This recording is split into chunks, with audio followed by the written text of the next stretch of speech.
बिस्मिल्लाहिर्रहमानिर्रहीम।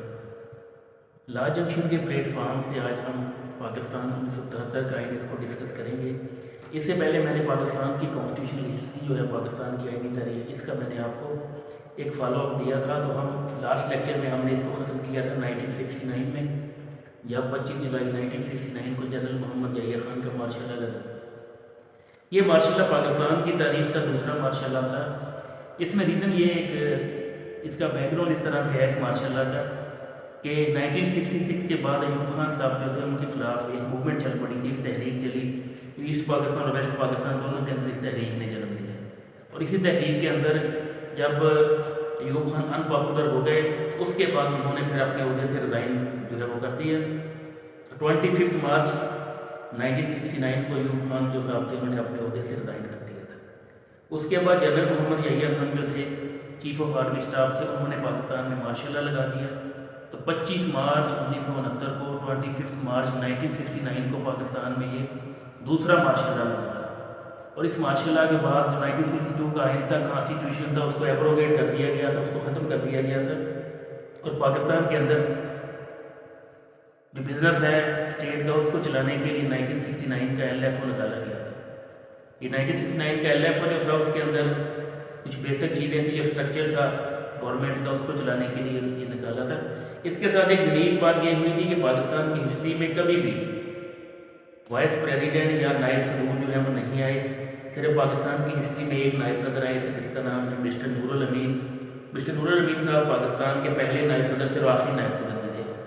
उसके बाद पाकिस्तान में 1973 के कॉन्स्टिट्यूशन में कोई भी वाइस प्रेसिडेंट की या नायब सदर की इसके अंदर ओहदा नहीं क्रिएट किया गया। लेकिन हमारा हमसाया मुल्क जो इंडिया है उसके अंदर वाइस प्रेसिडेंट भी है, प्रेसिडेंट भी है और वहाँ पे एग्जेक्टिव का हेड प्राइम मिनिस्टर है। लेकिन पाकिस्तान के अंदर एग्जेक्टिव का हेड जो है वो पाकिस्तान का प्राइम मिनिस्टर है और स्टेट का हेड जो है वो पाकिस्तान का सदर है। President of Pakistan is the head of the state of Pakistan. इसके साथ एक और थोड़ी सी मैं आपको टेक्निकल एक बात बता दूँ, वो ये है कि पाकिस्तान एक वफाकी रियासत है। वफाकी रियासत का मतलब ये होता है कि आपकी वफाकी इकाइयाँ हैं मिल के आपकी रियासत को बनाती हैं। जिस तरह पाकिस्तान के 4 सूबे हैं जिसमें पंजाब है, सिंध है, बलूचिस्तान है और खैबर पख्तूनख्वा है। तो ये जो है पाकिस्तान की इकाइयाँ हैं, ये मिल के वफाक पाकिस्तान को बना रही हैं। तो वफाक पाकिस्तान जब है तो जी पाकिस्तान का वफाक 4 सूबे को ये मुश्तमिल है। हर सूबे की अपनी सूबाई असम्बली है और सूबाई असम्बली के अंदर जो आपकी प्रोविंशियल एग्जेक्टिव है, आपकी सूबाई इंतज़ामिया, उसका जो हेड है वो चीफ मिनिस्टर होता है और सूबे का कॉन्स्टिट्यूशनल हेड जो है वो गवर्नर होता है और गवर्नर जो है वो प्रेसिडेंट का रिप्रेजेंटेटिव भी है, प्रेसिडेंट ऑफ पाकिस्तान का। तो इस वजह से ये पाकिस्तान के अंदर जो सिस्टम ऑफ गवर्नमेंट चल रहा है 1973 की कॉन्स्टिट्यूशन के तहत वो इस तरह से है। सेकंड उसमें एक बात और है, वो ये है कि पाकिस्तान का ये जो कॉन्स्टिट्यूशन है 1973 का, ये एक federal parliamentary form of government इसको सपोर्ट करता है और यही इसके अंदर बयान की गई है। अब आपने एक बड़ा मशहूर अमेंडमेंट थी जिसको 18 अमेंडमेंट कहते हैं, 18वीं तरमीम, उसका नाम आपने सुना होगा। 18वीं तरमीम जो थी, मैं आपको बिल्कुल शॉर्ट फॉर्म में इसको समझा दूँ कि 1973 का जो आइन था उसमें 3 किस्म की लिस्ट थी। पहली लिस्ट उसमें कहते थे फेडरल लिस्ट, जिसको वफाकी अमूर की लिस्ट कहते फहरिस्त कहते थे। दूसरी उसके अंदर थी आपकी प्रोविंशियल लिस्ट, जिसको सूबाई अमूर की लिस्ट कहा जाता था या सूबाई अमूर की वो फहरिस्त थी। तीसरी लिस्ट जो थी उसको कहते थे वो कंकरेंट लिस्ट है। कंकरेंट का मतलब ये है कि वो एक मुतफिका, एक मुश्तरका जो है वो लिस्ट है जिसके अंदर सूबे भी अपने काम कर सकते थे और आपकी फेडरल गवर्नमेंट भी उसके अंदर काम कर सकते थे। लेकिन 18 अमेंडमेंट में जो कंकरेंट लिस्ट है ये आईन पाकिस्तान से ख़त्म कर दी गई, क्योंकि आईन पाकिस्तान के अंदर एक प्रोविजन है कि सूबों को सूबाई खुदमुख्तारी दी जाएगी। अब इसके अंदर एक और टेक्निकल बात है कि सूबाई खुदमुख्तारी किस तरह दी जाएगी। बात यह होती है कि सूबाई खुदमुख्तारी किसको कहते हैं। सूबाई खुदमुख्तारी से मुराद ये है कि सूबे अपना इंतज़ाम और अपनी एग्जेक्टिव के लिए और अपनी रेवेन्यू कलेक्शन के लिए आज़ाद होंगे। कि सूबे अपने जो इंतज़ाम है अपनी इंतज़ामिया को चलाने के लिए और रेवेन्यू जनरेशन करने के लिए आज़ाद होंगे। तो ये इस प्रोविंशियल ऑटोनॉमी या सूबाई खुदमुख्तारी से मुराद इसके अंदर ये बात है कि सूबे जो हैं पाकिस्तान के, वो अपनी इंतज़ामिया चलाने के लिए आज़ाद होंगे। अब आप देखें कि थोड़ा सा इसका और थोड़ा पोस्टमार्टम करते हैं। अब वफाकी पाकिस्तान के पास कौन से वो अमूर है जहाँ पर फेडरल गवर्नमेंट अपना काम कर सकती है। सबसे पहले आपका डिफेंस है, करेंसी है, उसके बाद आपका फॉरेन अफेयर है और आपकी एक इंटीरियर मिनिस्ट्री है। ये 4 या 5 जो है आपके जो अदारे हैं वो वफाकी हुकूमत इनको कंट्रोल करती है। इसके अलावा बाकी आपके जितने भी डिपार्टमेंट्स हैं या अदारे हैं वो सूबाई हुकूमत उनको कंट्रोल एडमिनिस्ट्रेटिवली उनको कर रही है। जैसे एजुकेशन का डिपार्टमेंट है, एजुकेशन का डिपार्टमेंट प्रोविंशियल डिपार्टमेंट है, हेल्थ का डिपार्टमेंट आपका प्रोविंशियल डिपार्टमेंट है, रेवेन्यू जो है रेवेन्यू महकमा माल जिसको कहते हैं वो आपका प्रोविंशियल डिपार्टमेंट है। रेलवे जो है वो आपका एक वफाकी एक डिपार्टमेंट है, पूरे पाकिस्तान में रेलवे है। रेलवे का जितना जो एडमिनिस्ट्रेशन है वो वफाकी पाकिस्तान के अंदर है। उसके बाद नेशनल हाईवे एंड मोटरवेज है, ये वफाकी पाकिस्तान के अंदर है। उसके बाद नेशनल शिपिंग कॉरपोरेशन है, नेशनल शिपिंग कॉरपोरेशन, और शिपिंग जितनी भी होती है पाकिस्तान में मर्चेंट शिपिंग होती है वो आपकी जो फेडरल लिस्ट के अंदर ये चीज़ें शामिल हैं। उसके बाद आपका सेंट्रल बैंक है, स्टेट बैंक पाकिस्तान का जो है वो रियासत पाकिस्तान उसको हैंडल कर रही है, रियासत पाकिस्तान के। लेकिन वो एक बात और भी है कि वो उसके अंदर एक आज़ाद अदारा है, एक ऑटोनोमस बॉडी है स्टेट बैंक ऑफ पाकिस्तान। तो ये इसका बेसिक बैकग्राउंड में 1973 कॉन्स्टिट्यूशन का आपको मैं इसमें मैंने दिया है। अब इसके बाद आते हैं हम फर्दर 1971 में 16 दिसंबर 1971 को बड़ा एक सैड इंसिडेंट हुआ पाकिस्तान में कि ईस्ट पाकिस्तान वेस्ट पाकिस्तान से अलग हो गया। इसके पीछे जो रीज़न थी वो रीज़न बहुत सी इसके अंदर जब हम बड़ी ओपनली बात करें तो पॉलिटिकल रीज़न भी इसके अंदर कंसिडर की जा सकती है। स्टेट की एडमिनिस्ट्रेटिवली वीकनेस इसके अंदर वो भी इंक्लूड है इसके अंदर।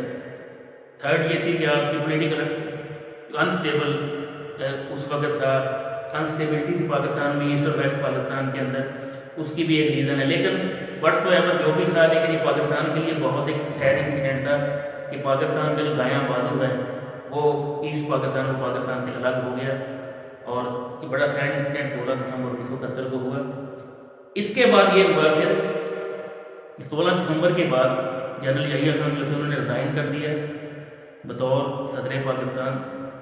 उसके बाद फिर जुल्फ़िकार अली भुट्टो साहब जो थे उनको चीफ मार्शल एडमिनिस्ट्रेटर बनाया गया। और एक और इसमें बड़ी यूनिक सी एक बात है कि चीफ मार्शल एडमिनिस्ट्रेटर पाकिस्तान में इससे पहले जितने भी आए थे वो सारे चीफ ऑफ आर्मी स्टाफ थे या आर्मी से उनका तलक था, यूनिफॉर्म पर्सन थे। लेकिन भुट्टो साहब सिविलियन चीफ मार्शल एडमिनिस्ट्रेटर बने। अब आपके जहन में क्वेश्चन आएगा भुट्टो साहब किस तरह सिविलियन चीफ मार्शल एडमिनिस्ट्रेटर बन गए, तो उसका बड़ा सिंपल सा एक आंसर है, वो ये है कि उस वक्त पाकिस्तान में कोई कॉन्स्टिट्यूशन नहीं था। जब पाकिस्तान में आइन नहीं था कोई, तो उस वक्त फिर ज़ाहिर है जो सेटअप चल रहा था उसको चलाने के लिए जिस हेड की ज़रूरत थी वो हेड पर civilian chief marshal administrator Bhutto साहब उसके बाद बने। और जुल्फ़िकार अली भुट्टो साहब का सबसे बड़ा जो काम है वो पाकिस्तान के कॉन्स्टिट्यूशन 1973 को कॉन्स्टिट्यूशन को बनाना उनका सबसे बड़ा काम है। तो कॉन्स्टिट्यूशन जब 73 का बना तो 1973 का आयन अब तक ये 1973 का आयन अपने ट्रू स्पिरिट के अंदर ये पाकिस्तान में विद अमेंडमेंट से चल रहा है। तो अब इसके अंदर हम 1970 के आइन के बेसिक जो स्ट्रक्चर है उसको हम डिस्कस करते हैं। पाकिस्तान की जो असम्बली थी उस वक्त वेस्ट पाकिस्तान के अंदर, उस वक्त इन्होंने फिर इसको यूनानी मसले पास किया और ये पाकिस्तान का जो आइन था 1973 का, ये 10 अप्रैल 1973 को ये पाकिस्तान की असम्बली से पास हुआ था और 14 अगस्त 1973 को ये पाकिस्तान में इन्फोर्स हुआ था। इसके बाद भुट्टो साहब जो थे उन्होंने as prime minister of Pakistan हलफ उठाया 5 ईयर के लिए और फजल चौधरी साहब जो थे उन्होंने पाकिस्तान के प्रेसिडेंट के तौर पे हलफ उठाया। अब उसमें जो मुद्दत दी जो टन्योर दिया गया है पाकिस्तान के अंदर प्रेसिडेंट और प्राइम मिनिस्टर की जो मुद्दत है जो टन्योर है उनका वो 5 ईयर है। हमारे हमसाया मुल्क इंडिया में 4 ईयर है, बांग्लादेश में 4 ईयर है, यूके में 4 ईयर है, अमेरिका में 4 ईयर है, लेकिन पाकिस्तान के अंदर ये 5 ईयर है कि जब प्रेसिडेंट या प्राइम मिनिस्टर जिस दिन से वो पोस्ट लेते हैं अपना उस दिन से उनका टन्योर जो है वो काउंट होना शुरू हो जाता है। तो ये जो पाकिस्तान का 1973 का कॉन्स्टिट्यूशन है इसके अंदर बेसिक जो ऑर्गन थे एडमिनिस्ट्रेशन के, तो उसके अंदर सबसे पहले एग्जेक्टिव है, उसके बाद लेजिस्लेचर है, उसके बाद जुडिशरी है पाकिस्तान में। सबसे पहले आपका जो लेजिस्लेचर आती है, लेजिस्लेचर जो है आपकी उसको मुकन्ना कहा जाता है। मुकन्ना का मतलब है कानून साज अदारा। तो पाकिस्तान में मुकन्ना जो है वो पाकिस्तान की कौमी असम्बली और पाकिस्तान की सेनेट ये मिलके आपकी वफाकी मुकन्ना है, ये एक फेडरल है, आपकी फेडरल लेजिस्लेचर ये बनाती है। इसके बाद आपके सूबे हैं, सूबों के अंदर सूबाई असम्बलियाँ जो हैं वो आपकी प्रोविंशियल लेजिस्लेचर है। तो सूबाई असम्बली अपने सूबे के लिए कवानीन बना सकती। फेडरल जो पाकिस्तान है उसके लिए आपकी मरकज़ी जो आपकी पार्लियामेंट है वो उसके लिए कवानीन बना सकती है। इसके बाद आपकी एग्जेक्टिव है, एग्जेक्टिव जो उसका हेड होता है prime minister of Pakistan. Pakistan की इंतजामिया का सरबराह है प्राइम मिनिस्टर ऑफ पाकिस्तान। तो प्राइम मिनिस्टर ऑफ पाकिस्तान की नीचे उनकी काबीना, उनकी कैबिनेट होती है। तो कैबिनेट में हर जो एक डिपार्टमेंट का या एक आपका जो उसमें डिवीज़न है उसके मिनिस्टर और मिनिस्टर ऑफ स्टेट्स होते हैं। उसके बाद पाकिस्तान की अदलिया है, लेजिस्लेचर है पाकिस्तान की जो लेजिस्लेचर है ये, और इसके बाद एग्जेक्टिव। इसमें ये एक बात थोड़ा टेक्निकली मैं आपको एक बात बता दूं कि पाकिस्तान की लेजिस्लेचर और पाकिस्तान की एग्जेक्टिव और लेजिस्लेचर दोनों मोर और लेस एक ही चीज़ होती है। क्योंकि उसकी रीज़न ये है कि पाकिस्तान का प्राइम मिनिस्टर जब इलेक्ट होता है तो पाकिस्तान का प्राइम मिनिस्टर लोअर हाउस से होता है इलेक्ट, कौमी असम्बली से इलेक्ट होता है, मजलिस शूरा से इलेक्ट होता है। और उसके बाद वो एग्जेक्टिव का हेड होता है। लेजिस्लेचर जो है ज़्यादा से मेजॉरिटी पार्टी का सरबराह भी प्राइम मिनिस्टर ही होता है। जिसने कौमी असम्बली में सबसे ज़्यादा सीटें ली हैं तो उनका सरबराह भी प्राइम मिनिस्टर, उनका ज़्यादा की पार्टी का हेड होता है, ये पार्टी तरफ से नॉमिनेटेड होता है पर्सन। अब इसके अंदर आपकी लेजिस्लेचर और आपकी एग्जेक्टिव जो है पाकिस्तान की, उसके अंदर ये एक ब्रिज होता है काम करने का, एक वर्किंग रिलेशनशिप होती है। उसके बाद थर्ड जो है हमारा एडमिनिस्ट्रेशन का टियर वो है आपकी जुडिशरी। जुडिशरी जो पाकिस्तान की है इसके अंदर आपकी सुपीरियर जुडिशरी है, सुपीरियर के अंदर आपकी सुप्रीम कोर्ट है, हाई कोर्ट्स हैं। उसके बाद इनके बाद आती है आपकी लोअर कोर्ट्स। लोअर कोर्ट्स के अंदर आप डिस्ट्रिक्ट एंड सेशन कोर्ट्स हैं, फिर इसके बाद सिविल कोर्ट्स हैं। ये आपका जो है आपकी अदलिया पाकिस्तान के अंदर उसका स्ट्रक्चर इस तरह से बनाया गया है। अब जो अदलिया है उसका सरबराह वो होता है chief justice of Pakistan. Chief justice of Pakistan जो था इसमें एक बड़ा इंपॉर्टेंट केस है जिसको अल जहाद ट्रस्ट का केस कहते हैं। अल जहाद ट्रस्ट केस के अंदर जो अपॉइंटमेंट ऑफ जजेस हैं उनको इसके अंदर वाज़ेह किया गया था कि चीफ जस्टिस जो भी बनेगा सुप्रीम कोर्ट का सबसे मोस्ट सीनियर जज चीफ जस्टिस बनेगा। जब उसका टेन्योर पूरा हो जाएगा या वो अपने ओहदे से सुबकदोश हो जाएंगे, इसके बाद सेकंड जो मोस्ट सीनियर जज होगा वो चीफ जस्टिस बनेगा। तो उसमें प्रिंसिपल ऑफ सीनियरिटी चलता है। ये अल जहाद ट्रस्ट केस के अंदर जब हम आगे जाएंगे तो उसको डिस्कस करेंगे केसेस की सीरीज़ के अंदर। उसके बाद अब हम आगे चलते हैं। जब प्राइम मिनिस्टरशिप का उन्होंने हल्फ उठाया जुल्फ़िकार अली भुट्टो साहब ने, तो उसके बाद फिर 1977 में दोबारा पाकिस्तान में इलेक्शन हुए। तो उस इलेक्शन के बाद ज़ाहिर है कि 77 में जब इलेक्शन हुए तो इलेक्शन पाकिस्तान में ड्यू जो थे वो 78 में थे, लेकिन भुट्टो साहब जो थे उन्होंने एक साल पहले करा दिए इलेक्शन, और इलेक्शन के बाद मेजॉरिटी सीट्स भी उन्होंने ली। तो उसके बाद पाकिस्तान नेशनल PNA की तहरीक चली। तहरीक चलने के बाद मुल्क में दोबारा 5 जुलाई 1977 को जनरल मोहम्मद ज़िया-उल-हक साहब ने मार्शल लॉ लगा दिया। अब मार्शल लॉ के 1973 का जो कॉन्स्टिट्यूशन है उसको एप्रोवेट कर दिया गया था, इसको ख़त्म कर दिया गया था 1973 के कॉन्स्टिट्यूशन को। इसके बाद 1979 से लेके ऑनवर्ड 1984 तक मुख्तलिफ आर्डीनेंसेस जो हैं वो ज़िया-उल-हक साहब ने जारी। अच्छा, आर्डीनेंस में आपको मतलब ऑर्डीनेंस क्या होता है? ऑर्डीनेंस अगर सिंपल मीनिंग में हम देखें तो सदर पाकिस्तान मुल्क के लिए ऑर्डीनेंस जारी कर सकता है जिसकी मुद्दत होती है 3 मंथ। अगर उसको पार्लियामेंट उसकी तौसीक कर दे, पार्लियामेंट उसको मंजूर कर ले, फिर वो एक्ट बन जाता है और वो कानून बन जाता है।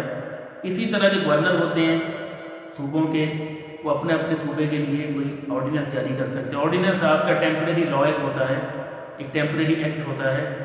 तो जनरल मोहम्मद ज़िया-उल-हक साहब जो थे उन्होंने वो ऑर्डीनेंस जारी किए 1979 से लेकर 1984 में पाकिस्तान में दिसंबर के महीने में एक रेफरेंडम हुआ था।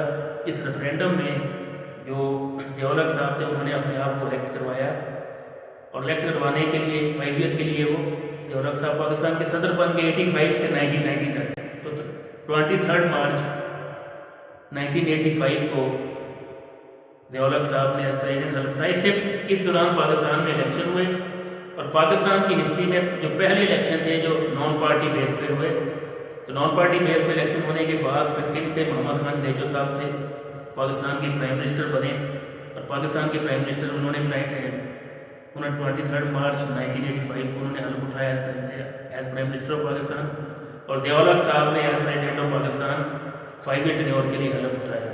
तो ये हमारा जो आज का इसके अंदर लेक्चर था, जिसको मैंने ओवरव्यू आपको दिया है, ये 1970 से लेके 1985 तक इसके अंदर जो वाक़यात हुए हैं उसको मैंने आपको जो इसके बड़े सिग्निफिकेंट वाक़यात हैं उनको डिस्कस हमने इसके अंदर किया है। नेक्स्ट जो सीरीज़ होगी हमारी उसके अंदर हम कॉन्स्टिट्यूशन ऑफ पाकिस्तान को डेप्थ के अंदर स्टडी करेंगे।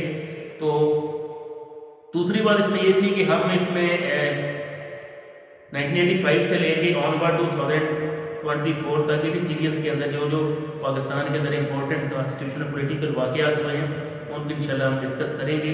तो नेक्स्ट लेक्चर तक इंतज़ार कीजिएगा। इंशाल्लाह हमारे इस चैनल को सब्सक्राइब करें, शेयर करें और लाइक करें।